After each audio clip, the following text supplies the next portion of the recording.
इससे पहले वाला जो वीडियो था उसके अंदर हमने पढ़ा था कि फेरिक्स के अंदर डाइजेशन कैसे होता है, ईसोफेगस के अंदर डाइजेशन कैसे होता है और स्टोमक के अंदर डाइजेशन कैसे होता है। स्टोमक के अंदर डाइजेशन जो होता है वो डाइजेस्टिव ग्लैंड की सहायता से होता है। डाइजेस्टिव ग्लैंड्स या उन्हें क्या बोलते हैं, गैस्ट्रिक ग्लैंड्स बोलते हैं। जठर ग्रंथियां पाई जाती है स्टोमक के अंदर, और ये जो जठर ग्रंथियां होती है वो 3 टाइप की होती है। जो पाइलोरिक भाग में पाई जाती है उसे पाइलोरिक ग्लैंड बोलते हैं, और जो फंडिक भाग में पाई जाती है उसे फंडिक ग्लैंड बोलते हैं। ठीक है, कार्डियक, फंडिक और पाइलोरिक। कार्डियक भाग में जो ग्लैंड मिलेगी उसे कार्डियक ग्लैंड्स कहते हैं। तो ये सभी गैस्ट्रिक ग्लैंड्स और गैस्ट्रिक जूस का सिक्रेशन करती है। ये सभी सिक्रेशन क्या हेल्प करते हैं, भोजन को डाइजेशन करने में या पचाने के अंदर उसकी हेल्प करते हैं। अब स्टोमक में भोजन जो होता है वो एकदम गाढ़ा लूदी जैसा हो जाता है। स्टोमक से म्यूकस का स्त्राव होता है, और म्यूकस क्या काम करता है कि भोजन को एक गाढ़े लुगदी जैसी संरचना के अंदर चेंज कर देता है। ये जो गाढ़ी लुगदी होती है इसे हम क्या बोलेंगे, काइम बोलते हैं। ठीक है, उसे क्या बोलेंगे, काइम। काइम जो रहता है वो स्मॉल इंटेस्टाइन के अंदर एंटर करेगा। काइम कहां जाएगा, स्टोमक से स्मॉल इंटेस्टाइन के अंदर एंटर करता है। ठीक है, तो आज हम देखेंगे कि स्मॉल इंटेस्टाइन का जो रोल होता है वो डाइजेशन के अंदर क्या उसका रोल होता है, क्या हेल्प करती है। ठीक है, तो सबसे पहले हम देखते हैं, जैसे स्टोमक के अंदर फूड का डाइजेशन हो गया, डाइजेशन होने के बाद में फूड को हम क्या बोलते हैं, काइम बोलेंगे। और ये जो काइम होता है ये स्मॉल इंटेस्टाइन के अंदर जाएगा, छोटी आंत्र के अंदर प्रवेश करता है। ठीक है, तो यहाँ से फूड, स्टोमक से फूड कहाँ आ रहा है, छोटी आंत्र के अंदर। और छोटी आंत्र के में भी कौन से वाले भाग के अंदर आता है, स्मॉल इंटेस्टाइन के कौन से पार्ट के अंदर आ रहा है, ड्यूडेनम के अंदर। इस पार्ट के अंदर आता है जिसे हम क्या बोलते हैं, ग्रहणी बोलते हैं। ठीक है, ड्यूडेनम के अंदर आता है, ग्रहणी के अंदर आता है। तो स्मॉल इंटेस्टाइन जो होती है या जो छोटी आंत्र होती है वो 3 पार्ट्स के अंदर डिवाइड होती है। पहला भाग ड्यूडेनम, फिर जेजुनम और तीसरा इलियम। ठीक है, ड्यूडेनम, जेजुनम और इलियम 3 भाग होते हैं स्मॉल इंटेस्टाइन के। तो फूड अब सबसे पहले कहाँ आ रहा है, ड्यूडेनम के अंदर आ रहा है। फूड को हम क्या बोल रहे हैं, काइम। फूड को क्या बोल रहे हैं, काइम बोल रहे हैं। और काइम कहाँ पे आ रहा है, इस ड्यूडेनम वाले पार्ट के अंदर आता है। अब यहाँ पे क्या होता है कि स्टोमक का जो पाइलोरिक पार्ट जो होता है वो किससे अटैच होता है, ड्यूडेनम से अटैच होता है। ठीक है, स्टोमक का जो पाइलोरिक भाग होता है वो स्मॉल इंटेस्टाइन के ड्यूडेनम से जुड़ा हुआ रहता है। तो यहाँ पे पाइलोरिक पार्ट होता है, यहाँ से क्या हो जाता है, स्मॉल इंटेस्टाइन का ड्यूडेनम पार्ट शुरू हो जाता है। अब इस ड्यूडेनम के अंदर जो 2 प्रकार के जूस का सिक्रेशन होता है। एक तो इसके पास में लीवर पाया जाता है।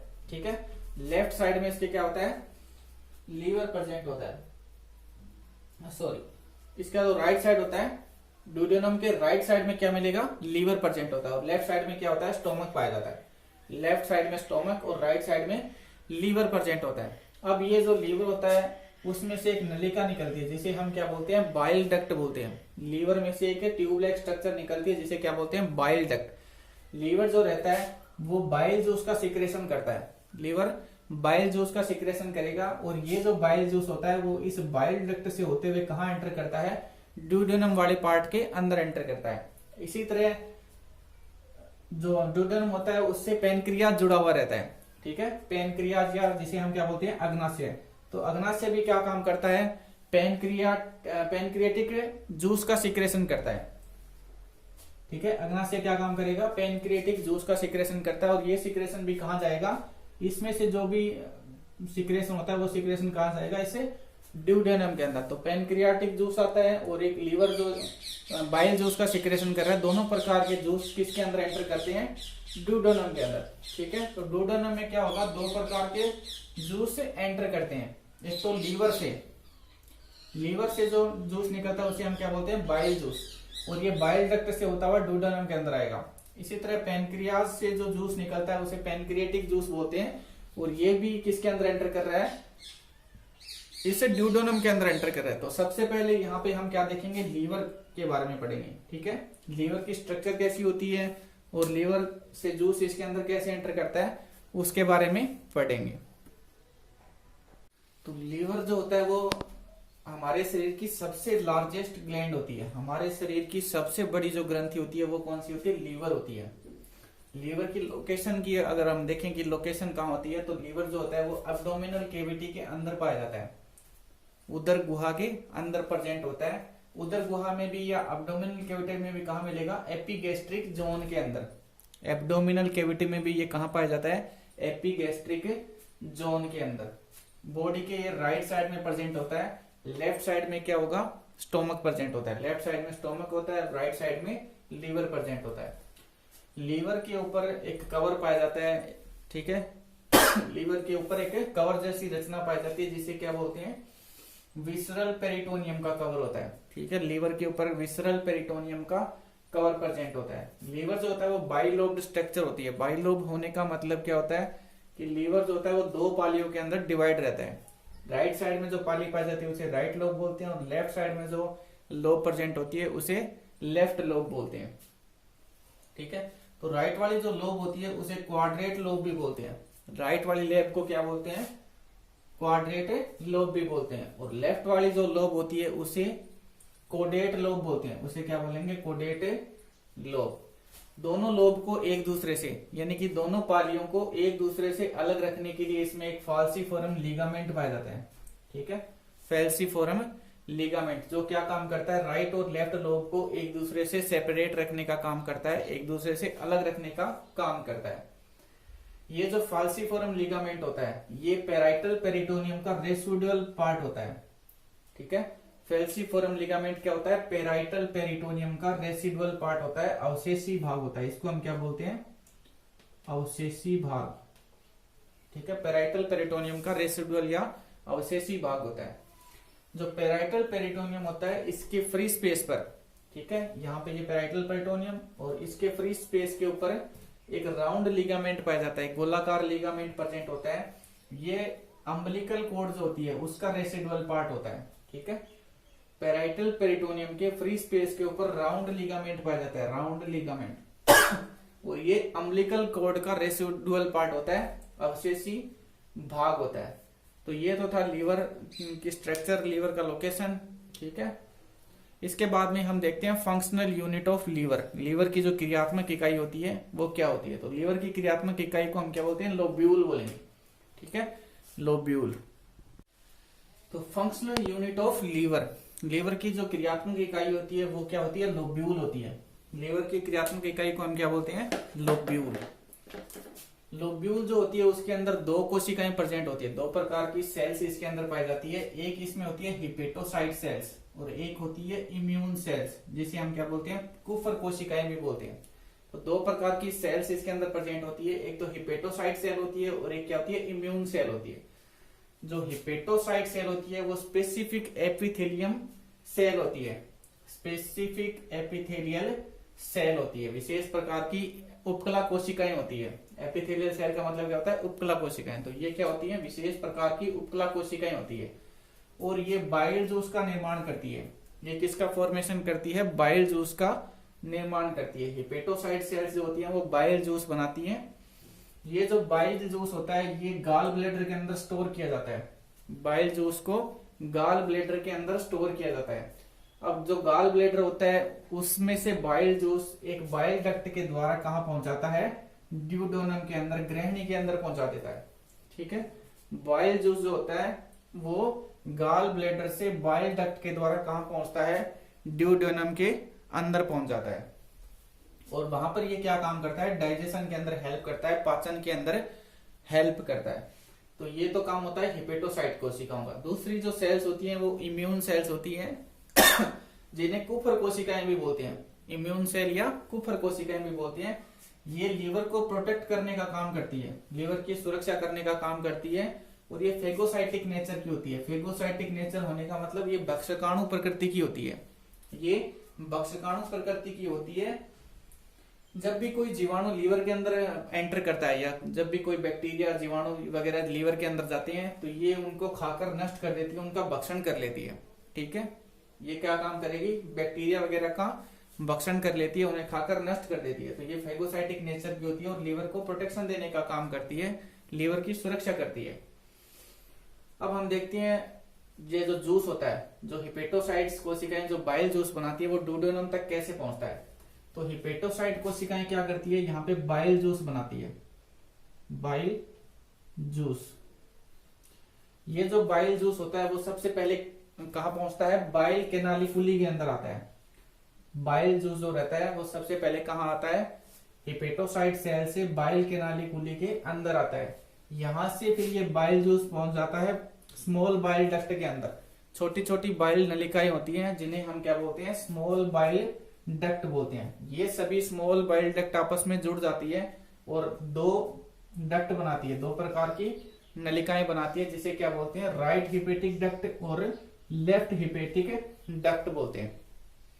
ठीक है, स्मॉल बाइल डक्ट जो होती है वो बहुत सारी होती हैं और ये सब आपस में जुड़ जाती हैं, आपस में जुड़कर दो नलिकाएं बनाती है, दो कॉमन डक्ट बनाती है, जिसे राइट हिपेटिक डक्ट और लेफ्ट हिपेटिक डक्ट बोलते हैं। ये जो दोनों नलिकाएं होती है ये आपस में जुड़कर एक कॉमन नलिका बनाती है, एक कॉमन डक्ट बनाते हैं, जिसे कॉमन हिपेटिक डक्ट बोलते हैं। ठीक है, राइट वाली और लेफ्ट वाली आपस में जुड़ जाती है और जुड़कर एक नलिका बना लेती है, एक कॉमन डक्ट बनाती है, जिसे हम क्या बोलते हैं, कॉमन हिपेटिक डक्ट बोलेंगे। तो बाइल जूस अब पहुंच गया कॉमन हिपेटिक डक्ट के अंदर।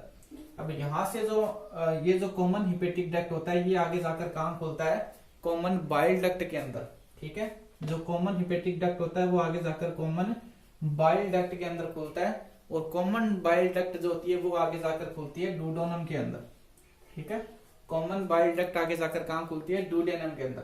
तो सबसे पहले हिपेटोसाइट सेल में बाइल जूस आता है, यहाँ से ये बाइल कैनालिकुली के अंदर आता है, यहाँ से ये चला जाता है स्मॉल बाइल डक्ट के अंदर, स्मॉल बाइल डक्ट के अंदर, और यहाँ से ये दो भागों में डिवाइड हो जाता है, राइट हिपेटिक डक्ट में और लेफ्ट हिपेटिक डक्ट में। यहाँ से फिर ये दोनों डक्ट आपस में जुड़कर एक कॉमन नलिका बनाती है, जिसे कॉमन हिपेटिक डक्ट बोलेंगे। ये कॉमन हिपेटिक डक्ट आगे जाकर कॉमन बाइल डक्ट के अंदर खुलती है और कॉमन बाइल डक्ट जो होती है वो आगे जाकर डुओडेनम में खुलती है। तो बाइल जूस जो रहता है वो ऊपर से लेकर डुओडेनम तक इस प्रकार से एंटर करता है। ठीक है, इस प्रकार से पहुंच जाता है। आगे हम देखेंगे कंपोजिशन ऑफ बाइल जूस। जो बाइल जूस होता है उसका रासायनिक संगठन किस प्रकार का होता है, इसका रासायनिक संगठन देखते हैं। Chemical composition of bile juice. Bile juice या जो पित्त रस होता है उसका रासायनिक संगठन कैसा होता है, तो ये ग्रीन येलो कलर का होता है, हल्के हरे पीले रंग का होता है, हरे पीले रंग का होता है और गाल ब्लैडर के अंदर स्टोर किया जाता है, पित्ताशय के अंदर इसको स्टोर किया जाता है गाल ब्लैडर के अंदर। पीएच इसकी 7.7 से लेकर 8.6 तक होती है, यानी कि क्षारीय प्रकृति का होता है, बेसिक टाइप, बहुत ज्यादा क्षारीय टाइप का होता है। ठीक है, 7.7 से लेकर 8.6 तक इसकी पीएच होती है। अमाउंट देखें, एक दिन में 500 ml से लेकर 1000 ml तक, यानी कि 500 ml से लेकर 1 लीटर तक 24 घंटे के अंदर इसका सिक्रेशन किया जाता है। 500 ml से लेकर 1 लीटर तक 24 घंटे में इसको सिक्रेट किया जाता है। बाइल साल्ट, पित्त लवणों की मात्रा इसके अंदर कितनी होती है, तो 6% होती है, 6% इसके अंदर बाइल साल्ट पा जाते हैं, बाइल साल्ट।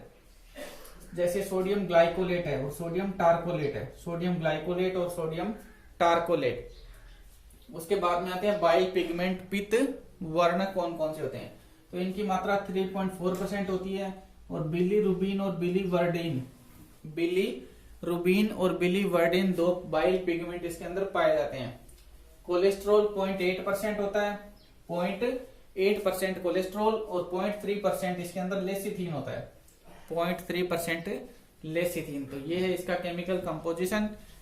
अब हम देखते हैं कि बाइल साल्ट और जो बाइल पिगमेंट होते हैं ये क्या काम करते हैं। तो जो बाइल साल्ट होते हैं वो फैट का इमल्सिफिकेशन करने में काम में आते हैं। जो वसा होती है, फैट या जो वसा होती है उसका इमल्सिफिकेशन यानी कि पायसीकरण के अंदर इसकी हेल्प करते हैं।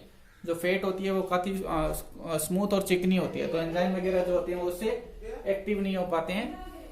तो इमल्सिफिकेशन के द्वारा उनको जो फैट होता है उसका पायसीकरण किया जाता है। फैट में जो सोल्यूबल विटामिन होते हैं, फैट के अंदर जो घुलनशील विटामिन होते हैं, जैसे विटामिन ए, विटामिन डी, के और ई। विटामिन ए होता है, विटामिन डी होता है, विटामिन के और विटामिन ई, ये कैसे होते हैं, वसा में घुलनशील विटामिन होते हैं। इनका एलिमेंट्री कैनाल के अंदर अब्जॉर्प्शन किया जाता है। ठीक है, तो ये दोनों जो बाइल साल्ट होते हैं, कौन कौन से, सोडियम ग्लाइकोलेट और सोडियम टार्कोलेट, ये क्या हेल्प करते हैं कि एलिमेंट्री कैनाल के अंदर विटामिनों के अवशोषण में हेल्प करते हैं। ठीक है, एलिमेंट्री कैनाल में विटामिन के अवशोषण के अंदर हेल्प करते हैं। इसके बाद में आता है बाइल पिगमेंट। तो दो बाइल पिगमेंट होते हैं, बिलीरुबिन और बिलीवर्डिन। ये आरबीसी या जो लीवर की जो सेल्स होती हैं, आरबीसी या लीवर की जो सेल्स होती हैं उनमें उपस्थित हीमोग्लोबिन के अपघटन से बनता है। ठीक है, ये जो बाइल पिगमेंट होती हैं ये किससे बनते हैं? आरबीसी या जो लीवर की जो सेल्स होती हैं उनमें उपस्थित हीमोग्लोबिन के अपघटन से इनका निर्माण होता है। तो जो बिलीरुबिन होता है इसे येलो पिगमेंट भी बोलते हैं। बिलीरुबिन को क्या बोलते हैं? Yellow pigment. बिलीरुबिन को येलो पिगमेंट भी बोलते हैं, पीला वर्णक बोलते हैं। तो बिलीरुबिन जो होता है वो कन्वर्ट हो जाता है किसके अंदर? मीजोबिलीरुबिनोजन के अंदर। बिलीरुबिन जो है वो कन्वर्ट हो जाता है मीजोबिलीरुबिनोजन के अंदर। और ये जो मीजोबिलीरुबिनोजन होता है, ठीक है, मीजोबिलीरुबिनोजन ये किसके अंदर कन्वर्ट हो जाता है? स्टर्कोबिलिनोजन के अंदर। ये किस में कन्वर्ट हो जाएगा? स्टर्कोबिलिनोजन के अंदर। अब जो स्टर्कोबिलिनोजन होता है उसका ऑक्सीडेशन किया जाता है, उसका ऑक्सीकरण होता है और ऑक्सीकरण से स्टर्कोबिलिन का निर्माण होता है। ऑक्सीकरण से क्या बनेगा? स्टर्कोबिलिन बनता है। ये जो स्टर्कोबिलिन होता है ये विष्ठा को ब्राउन कलर देने का काम करता है और शरीर से बाहर निकाल दिया जाता है। विष्ठा का मतलब मल जो होता है, ठीक है, उत्सर्जी पदार्थ होता है मल, तो उसको ब्राउन कलर देने का काम करता है और बॉडी से बाहर निकाल दिया जाता है। उसके अलावा ये पहुंच जाता है किडनी के अंदर, ठीक है। किडनी में पहुंचकर ये यूरोक्रोम के अंदर कन्वर्ट हो जाएगा। किडनी में पहुंचकर यूरोक्रोम के अंदर ये कन्वर्ट हो जाता है और यूरोक्रोम जो रहता है वो मूत्र को येलो कलर देने का काम करता है, ठीक है, मूत्र को येलो कलर देने का काम करता है। और ये भी शरीर के अंदर नहीं रखते हैं, बॉडी से बाहर निकाल देते हैं। तो जो भी पिगमेंट्स होते हैं उन्हें हम बॉडी के अंदर नहीं रखते, बॉडी से बाहर निकाल देते हैं। तो बिलीरुबिन और बिलीवर्डिन दोनों बॉडी से बाहर निकाल दिए जाते हैं। यहाँ पे बिलीरुबिन जो होता है वो विष्ठा को ब्राउन कलर देने का काम करता है और मूत्र को येलो कलर देने का काम करता है। अगले वीडियो में हम पढ़ेंगे बिलीवर्डिन के काम के बारे में और आगे का जो भाग होता है फिजियोलॉजी ऑफ डाइजेशन चल रहा है, तो आगे डाइजेशन की प्रोसेस हम देखेंगे नेक्स्ट वीडियो में।